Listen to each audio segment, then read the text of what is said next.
Dios. Es una historia muy conocida por la mayoría de nosotros. Es la historia del hijo pródigo. Y quisiera compartir con ustedes la escritura en Lucas capítulo 15, verso 25 en adelante.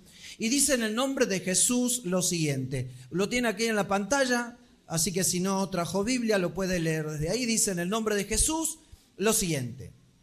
Y su hijo mayor, diga usted hijo mayor, estaba en el campo. Y cuando vino y llegó cerca de la casa, oyó la música y las danzas. Y llamando a uno de los criados le preguntó qué era aquello. Él le dijo, tu hermano ha venido. Diga usted, tu hermano ha venido. Y tu padre ha hecho matar el becerro gordo por haberle recibido bueno y sano. Diga usted, bueno y sano. Entonces el hermano mayor se puso feliz. ¿Qué dice? Entonces se enojó y no quería entrar. Salió por tanto su padre y le rogaba que entrase.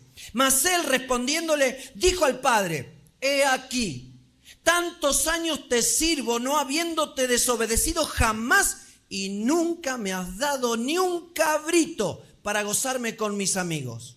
Pero cuando vino tu hijo, que ha consumido tus bienes con rameras, has hecho matar el becerro gordo. Él entonces le dijo, hijo, tú siempre estás conmigo. Diga usted, tú siempre estás conmigo.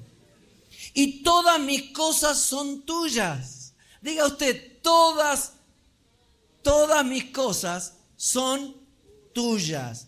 Y sigue diciendo, mas era necesario hacer ¿qué cosa? Hacer fiesta y regocijarnos, porque tu hermano era muerto y ha revivido. Se había perdido y es hallado. Amén y amén. Ocupen sus lugares, si quieren dar un fuerte gloria a Dios, lo pueden hacer. Y el título del mensaje es así de sencillo, no se pierda la fiesta, hermanos. No se pierda la fiesta. Tenemos una celebración que nos espera el día de mañana allí en los cielos, pero también es tiempo de celebrar hoy las victorias que Dios nos ha dado por adelantado. Amén. Dios nos ha dado victorias que nos están esperando. Y las victorias que el Señor tiene preparadas las recibimos por medio de la fe. Proclamamos por la fe que Dios nos dará grandes victorias, que Dios seguirá haciendo milagros en nuestra vida, que seguirá proveyendo a pesar de que la economía del país dice no vas a poder. Pero Dios dice que sí, y la palabra de Dios nos dice que todo lo podemos en Cristo que nos fortalece.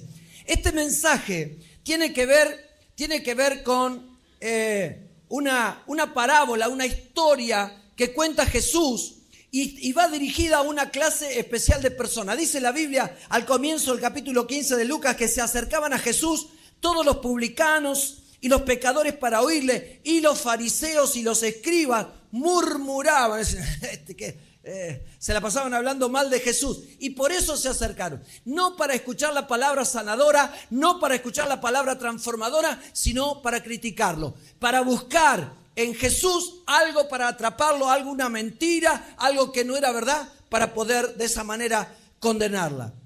Y estos son los que reciben esta parábola. Los religiosos, diga usted los religiosos. Los religiosos que no saben hacer una fiesta. En esta oportunidad creo que la mayoría de ustedes conocen la historia. Había un hijo que de estos dos hermanos, el hijo pródigo, que decide un día dejar a su padre, dejar la hacienda, dejar el campo, dejar todo y pedirle a su padre que le dé la parte que le corresponde e irse a un nuevo futuro. Diga usted un nuevo futuro. Esta es una serie de 3 parábolas, porque Jesús está apuntando a lo que se había perdido. Comienza desarrollando antes de esto la parábola de la oveja perdida, la parábola de la moneda perdida y ahora la parábola del hijo pródigo. Pero vamos a ver un poquito más adelante que en esta historia no hay un solo hijo pródigo, sino hay dos hijos pródigos. Vamos a ver a través de la Escritura que muchas veces, sin darnos cuenta, ustedes y yo nos colocamos en las actitudes o en el corazón que tuvo el hermano mayor. La palabra pródigo significa disipador, significa gastador, Significa aquel que desperdicia y consume su dinero en gastos inútiles. Diga usted, en gastos inútiles. Vamos a tarjetear, no importa, en cosas que tal vez no sirven, en cosas que duran una semana, pero después ya no sirve para nada y las arrumbamos en un rincón.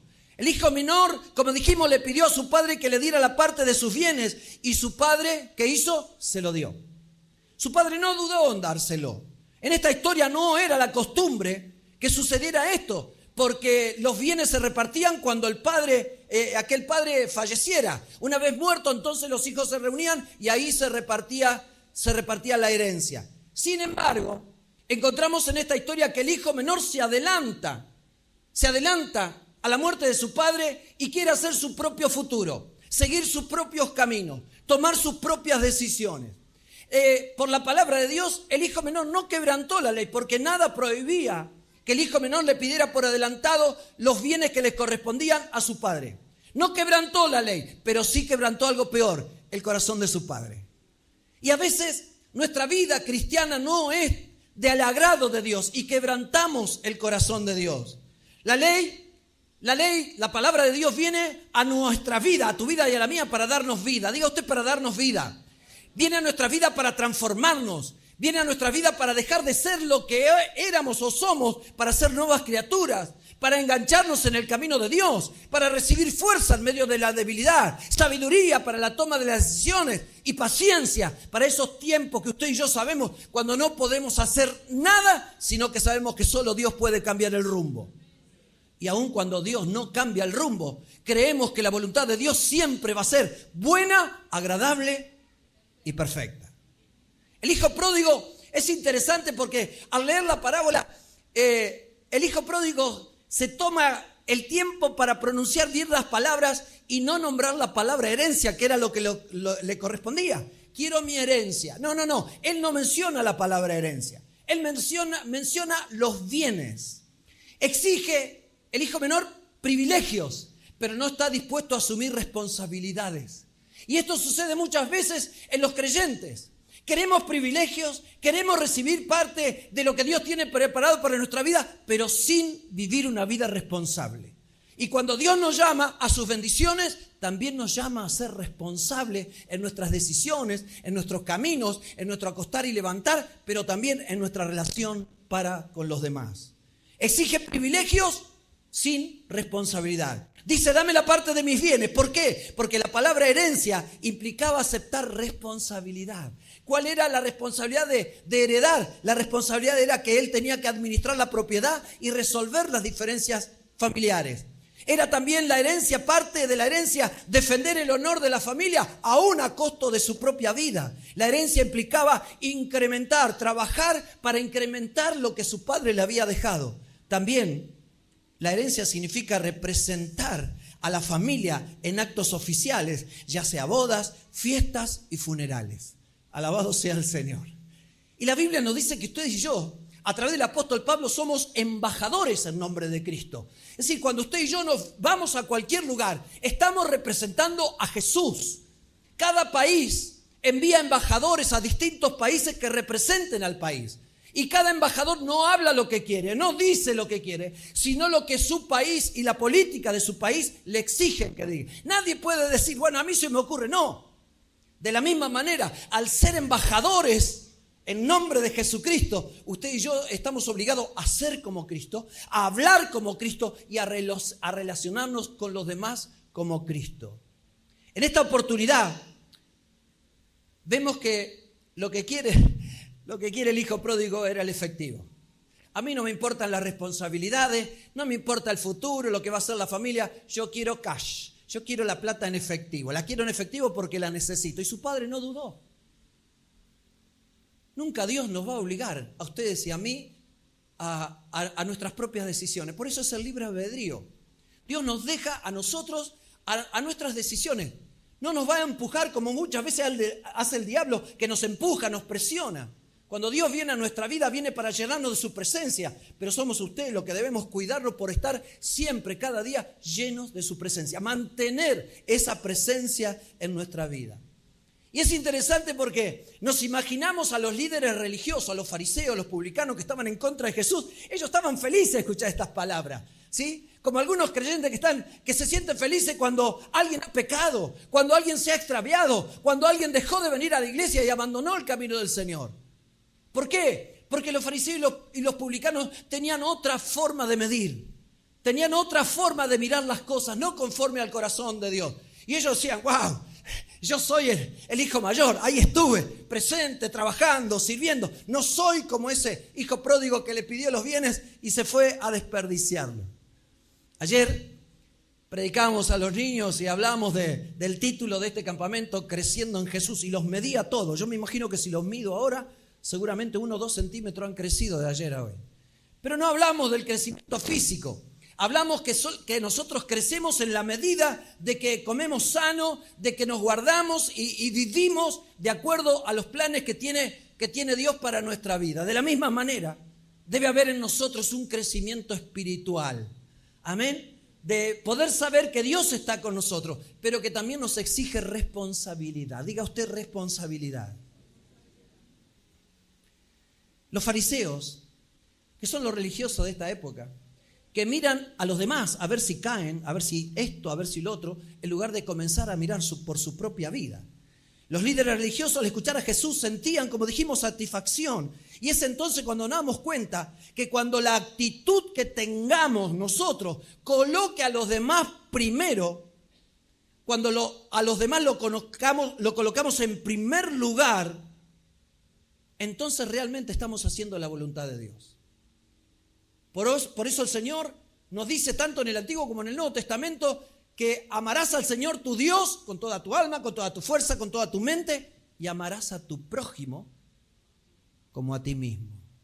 Los fariseos claramente se identificaban con el hijo mayor, el que se negaba a comer, a no reconocer a su hermano arrepentido y sobre todas las cosas, mucho menos entrar a la fiesta. Por eso el título del mensaje, no te quedes fuera de la fiesta.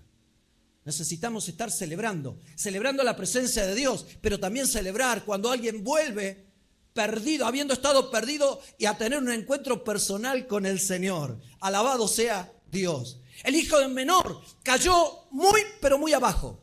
Llegó a un país lejano, trabajó con personas desconocidas, alimentó cerdos. Digan ustedes cerdos. Allí estaba en medio del chiquero, teniendo un tremendo campo y tremendo bienes y gente que trabajaba para su padre y para él. Él eligió lo peor. Eligió su propia vida. Siempre, hermanos, siempre que usted y yo elijamos, fuera de la voluntad de Dios, entonces terminamos en un chiquero.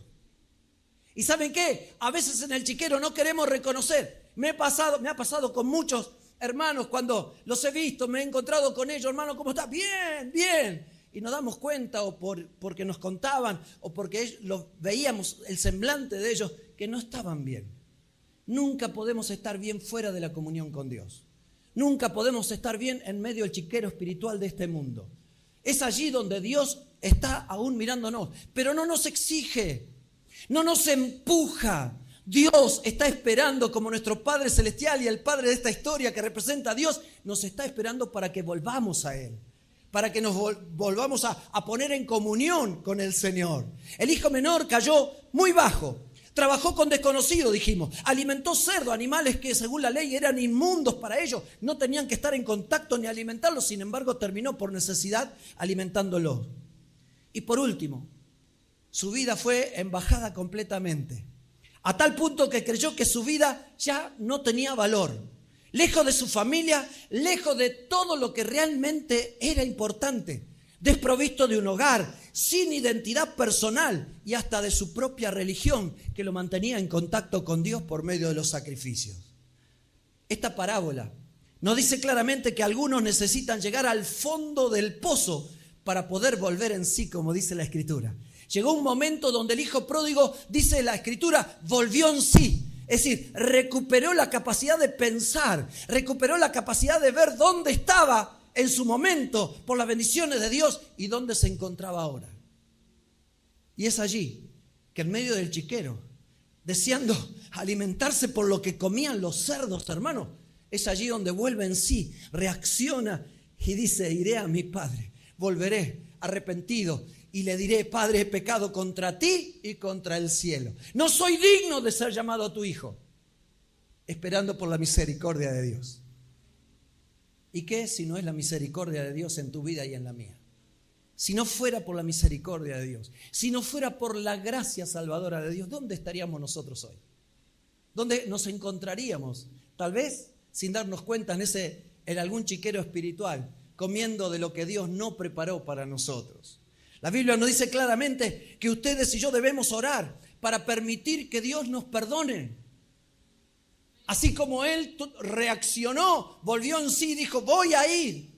Y no solamente me voy a encontrar con mi padre, sino voy a decir, papá, pequé contra vos y también pequé contra Dios. Cuando dice pequé contra el cielo, está refiriéndose a que había pecado con Dios porque tomó sus propias decisiones sin buscar la voluntad de Dios. Necesitamos permitir que no solamente Dios perdone nuestras faltas, nuestros pecados, nuestra desobediencia, sino también que sane nuestro pasado. El pecado siempre nos enferma. El pecado viene para destruir nuestra vida, para quitar la paz de nuestros corazones, para traer disensión, discusiones, divisiones, aún en medio de la familia. Pero Dios ha venido para que usted y yo tengamos vida y la tengamos en abundancia. ¿Por qué? Porque solo Jesús tiene el poder para sanar nuestro pasado. Díganme, hermanos, ¿alguno de ustedes puede llegar a cambiar, ustedes o yo, podemos cambiar algo que pasó en el pasado? Una enfermedad, ¿podemos ir al pasado para que se sane esa enfermedad y de tal manera no sufrirla hoy? No. ¿Podemos traer a la vida a algún ser querido que hemos perdido? No. Pero hay cosas que están dentro nuestro que Dios sí puede restaurar.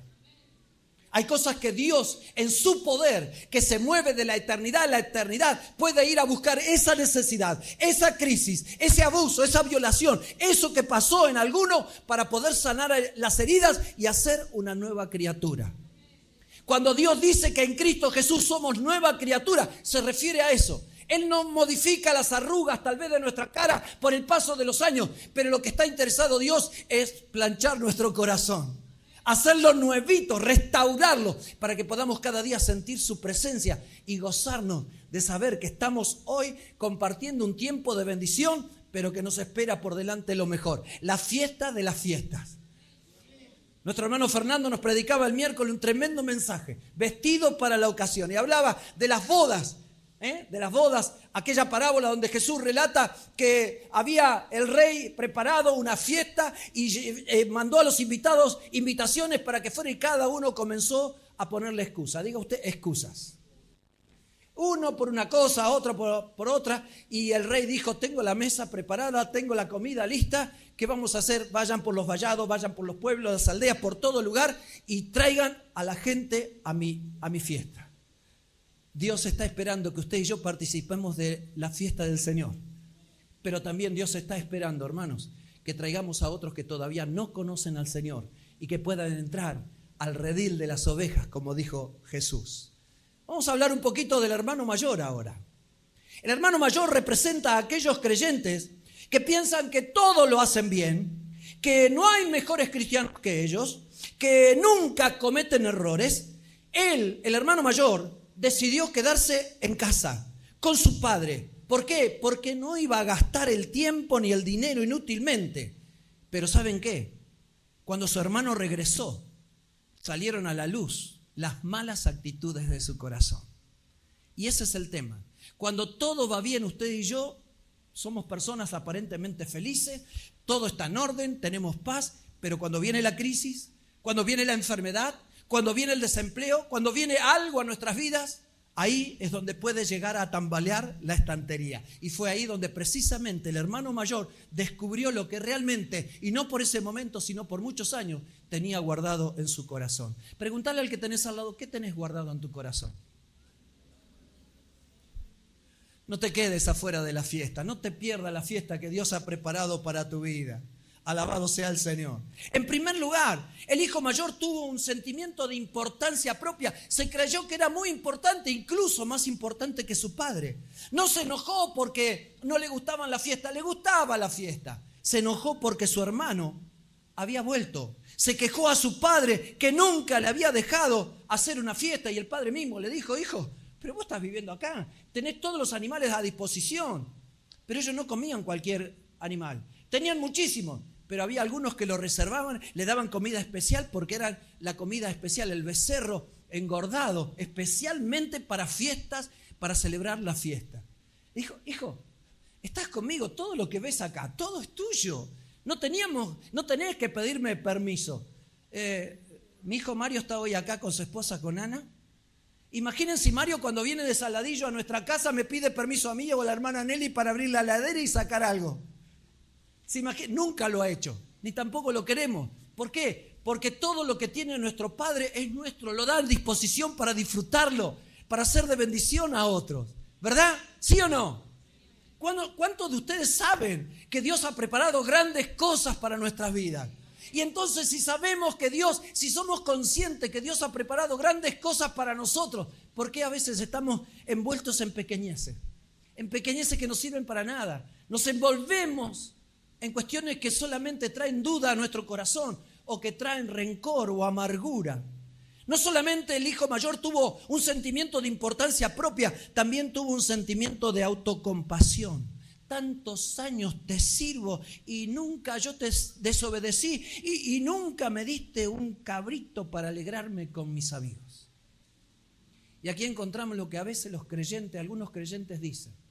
Pero yo estuve siempre en la iglesia, pero yo siempre estuve sirviendo. Y empezamos con toda naturalidad a hacer una lista de todas las cosas que hicimos bien, olvidándonos que Dios es el que recompensa.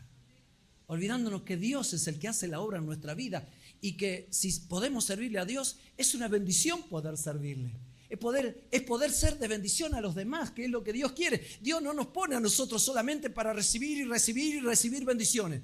Dios te ha puesto para ser de bendición a otros, para que a través de tu vida, a través de la forma en que hablas, de la forma en que te vestís, puedas mostrar que sos un hombre o una mujer cristiana. Que tus valores y principios no se acomodan a este mundo, son valores y principios que están en la Biblia. Pero claro, si no leemos la Biblia, que es una mala costumbre que tenemos hoy, ¿cómo vamos a conocer lo que Dios quiere? ¿Cómo vamos a poder identificar lo que es bueno y lo malo si no leemos lo que Dios dice malo y lo que Dios dice bueno? ¿Cómo vamos a poder identificar lo que Dios dice? Esto es una bendición. Esta es una promesa que te doy para tu vida, para tus hijos y para los hijos de tus hijos. Si no leemos la Biblia, no lo vamos a encontrar. Y muchas veces hay creyentes que se mueven por sentimiento, no por lo que Dios dice en su palabra, porque no se molestan para ver lo que la palabra, el mensaje, la promesa que Dios tiene para su vida. Se mueven por, ay, yo no siento de esto, ay, no siento del otro. No te muevas por sentimiento. Por sentimiento no vas a entrar a la fiesta. Por sentimiento no vas a poder gozar de lo que tu Padre Celestial tiene preparado para tu vida. Con los sentimientos no cambiamos. Es la obediencia a Dios que trae los cambios que tu vida y nuestra vida necesita. En esta historia no hay uno, dijimos, sino hay dos hijos pródigos. Es cierto, el menor fue culpable de los pecados de la carne. Fue desobediente al plan, despilfarró todo en poquito tiempo y no le quedó otra que agachar la cabeza y volver a su padre. Si ustedes han leído el Antiguo Testamento una y otra vez, Dios le dice al pueblo a través de los profetas, pueblo de dura cerviz. ¿Saben cuál es la cerviz? Acá. Cuando Dios dice esa expresión, ¿qué está diciendo? Que en lugar de, sí, Señor, hemos cometido pecado, hemos adorado ídolos, hemos levantado altares equivocados, te pedimos perdón, Señor. No. Pueblo de dura cerviz. No, porque yo tengo razón, no, porque Moisés estuvo en la montaña tanto tiempo y estábamos solos y... ¿Se dan cuenta? Lo que Dios quiere para que usted y yo recibamos la exaltación es humillarnos. La Biblia dice, humillado bajo la poderosa mano de Dios para cuando fuere tiempo, no el tiempo tuyo ni el mío, sino el tiempo de Dios. Cuando fuere tiempo, Dios te va a tomar, te va a levantar y te va a exaltar. No para tu gloria, sino para la gloria de Dios. El menor, dijimos, si es para el Señor, dáselo fuerte.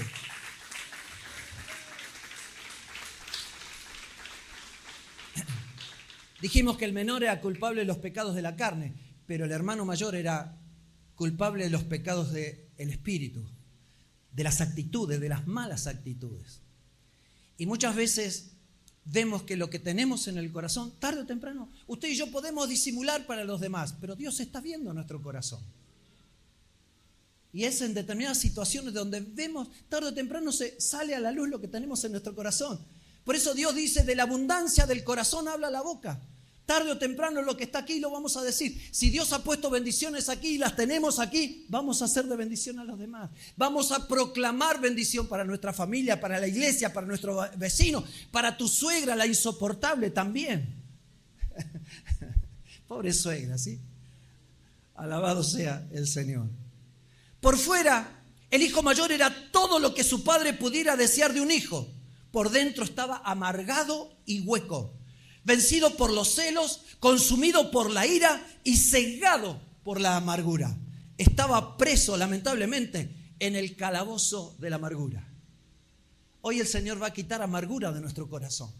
Porque sé que tal vez algo ha sucedido en tu vida que te ha amargado, que te ha frustrado, que estás tratando de disimularlo con una sonrisa ante los demás, que los demás no conocen. Pero Dios conoce tu corazón y el mío. Y en esta mañana el Señor quiere restaurar, el Señor quiere renovar, el Señor quiere bendecir tu vida de tal manera que salgas de este lugar completamente libre, completamente sano, completamente bendecido.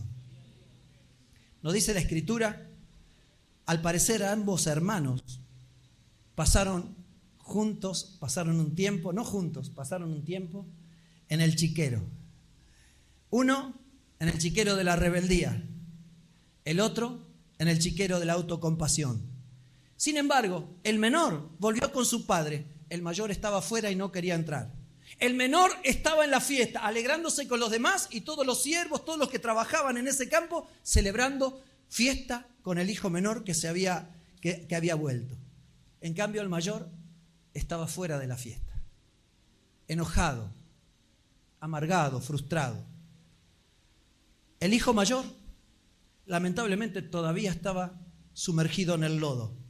Está diciendo lo mismo que dice, o hemos dicho cuando éramos niños tal vez, cuando a un niño de la cuadra le regalaban sus padres una bicicleta nueva y decíamos o pensábamos tal vez, qué injusto, ¿por qué a él y no a mí? Y a veces usamos eso nosotros también los adultos. ¿Por qué Dios bendice a aquel? ¿Por qué Dios le da a aquella?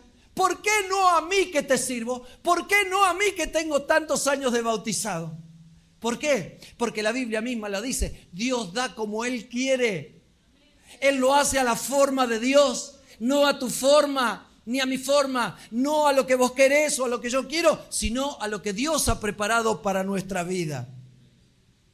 Y es así, como hay creyentes, como aquel hermano mayor, que viven con un sentimiento oscuro y frío en sus corazones. Están en el calabozo de los amargados. Se quejan con fuerza y lo hacen largamente. Viven quejándose. Se quejan del calor, del frío, de la humedad, de los hermanos, del suegro, de la suegra, del vecino. Se quejan de todo. Están enojados con otros porque todavía no recibieron lo que ellos quieren. Lo que ellos quieren y no lo que Dios tiene preparado. Hay una gran diferencia. Una cosa es lo que usted y yo queremos y otra cosa es lo que Dios tiene preparado para nuestra vida. Entonces los vemos como el hijo mayor, de mal humor, el mundo está en su contra, ellos dicen, hice todo lo que tenía que hacer, siempre fui fiel y responsable, lo hice mejor que otros, nadie me escucha, nadie me recuerda, nadie me llama, a nadie le importa. ¿Por qué? Porque están en el calabozo de los amargados. Y yo sé que a los hermanos le importa nuestra situación cuando pasamos por necesidad. Y si a los hermanos no le importara, tenemos a un Dios que sí le importa. A un Dios que es un Dios justo y que va a saber recompensar y hacer justicia con cada uno de nosotros. Para terminar, si usted está en el calabozo de la amargura, salga hoy mismo. Ahora mismo salga del calabozo de la amargura. Deje la amargura, no sea amargo. Vio que a veces decimos, ay, qué amargo que sos. No puede haber creyentes amargados. Podemos estar preocupados, pero no amargados. Tenemos que disfrutar en este tiempo lo que Dios nos ha dado. Jesús dijo, por más que ustedes se afanen, no van a poder añadir un codo a su estatura, es decir, medio metro. Es imposible. Yo sé que hay algunos acá que quisieran, ¿verdad? Pero hay cosas que no se pueden. Ya creo que lo conté en una oportunidad cuando la secundaria ya había alcanzado bastante estatura los colectivos. Había ciertos colectivos que eran tan bajitos que tenía que viajar desde Ranel hasta Berazategui para ir al Politécnico, tenía que viajar así encorvado. ¿Sabe lo que es? 30 minutos así, colectivo lleno de gente. Así que ahí hay ventaja de ser bajito. Amén. Y hay ventaja de ser alto también. Pero la altura, Dios no la determina por la medida física, sino por la grandeza de nuestro corazón. Porque Dios es lo que mira nuestro corazón. Jesús lo invita a usted en esta mañana y cada día a disfrutar de la fiesta que Él ha preparado. Allí tenés un lugar asignado. Dios mismo se ha tomado el trabajo de asignarte un lugar en el reino. En ese lugar está tu nombre, porque Dios lo quiere escribir en el libro de la vida para siempre. Y nada ni nadie lo va a poder borrar. No te encadenes a tu dolor. Deshágase de sus heridas que lo están maltratando antes de que esas heridas se conviertan en odio. Jesús te invita a disfrutar de la fiesta. Esto fue precisamente lo que el Padre le dijo a su hijo mayor. Recuérdenlo siempre. Hijo mío, dice Dios, tú siempre estás conmigo y todo lo que tengo es tuyo. Y eso es precisamente lo que Dios te dice en esta mañana. Todo lo que tengo aquí es para tu vida. Vos podés tomar tus propias decisiones. Allá vos. Pero yo he venido para que tengas vida y la tengas en abundancia. Y en esta mañana abro la puerta de mi casa, dice Dios, para que entres a la fiesta. ¿Para qué? Para celebrar su presencia. Los invito a ponerse de pie. Miren ustedes, lo interesante de esta parábola es que el que parecía perfecto, el que parecía el mejor, el que parecía responsable, termina fuera de la fiesta. Diga usted, fuera de la fiesta. Qué tremendo, ¿verdad? El que parecía el más competente, el que tenía el mejor puntaje, termina fuera de la fiesta. Y el perdido, el que desperdició todo, pero que vino con la cabeza agacha pidiéndole perdón a su padre y a Dios por el pecado que había cometido, estaba en la fiesta. Y la parábola dice que todos se alegraban. El padre lo vio de lejos y lo abrazó, le dio un vestido nuevo, le puso un anillo en su mano y se gozó. ¿Y saben qué? Los criados, todos los criados, los que servían, también estaban felices. Los criados son sirvientes. ¿Cuántos sirvientes de Dios hay en este lugar? Hermanos, tenemos que gozarnos cuando viene alguien del mundo golpeado por el enemigo y viene a los pies de Cristo. No estamos para condenar, no estamos para mirar cómo están vestidos, qué es lo que tienen o qué no tienen. Tenemos que recibirlo, tenemos que gozarnos porque está por entrar a la fiesta que Dios ha preparado. Ya basta de estar condenando, ya basta de estar juzgando a los demás, ya basta de estar mirando a aquel que tiene, mirá lo que tiene y yo todavía no. Cada uno busque no lo suyo propio. Se lo leo, Filipenses 2. No hagan nada por rivalidad o por orgullo, sino con humildad, y que cada uno considere a los demás como mejores que él mismo. Ninguno busque únicamente su propio bien, sino también el bien de los demás. Recuerden, tenemos un privilegio. Y el privilegio es que somos hijos de Dios. Pero también tenemos las bendiciones que Dios ha preparado. Dios te dice en esta mañana: hijo mío, hija mía, todo lo que tengo es tuyo. ¿Lo quieren recibir? ¿Lo quieren recibir? El que pide recibe, ¿eh? ¿Sí? El que pide recibe. Y lo vamos a buscar para recibir, para salir del calabozo de la amargura, del rencor o del odio, para que Dios nos devuelva la alegría, para que podamos saltar de alegría como becerros de la manada, para que Dios llene nuestros corazones de su presencia y no nos avergoncemos de llamarnos hijos e hijas del Dios Altísimo.